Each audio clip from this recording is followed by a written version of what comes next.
Hello guys, ngayon ay nandito tayo sa Kalinawan Cave. Ito guys, oh, yung butas, dito tayo papasok. Yan po, yan, may hagdanan yan, nabababa tayo dyan sa kuweba na yan para mapasok natin yan. Pero bago tayo pumasok yan guys, dadaan muna tayo dito sa kanilang tour guide station. Ito yung guys, oh. Yan. Kasi hindi tayo pwedeng pumasok doon nang hindi, wala tayong tour guide. Dahil delikado yung kuweba na yun.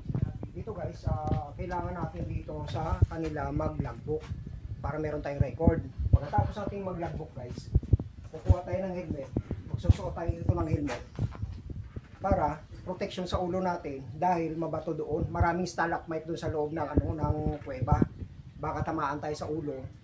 Kaya kailangan natin ng helmet. Okay? Ang entrance dito guys, 70 per head. Tapos ang tour guide nila dito 200 pesos. Dito yan guys sa Kalinawan Cave. Okay? Yan lang muna guys, standby.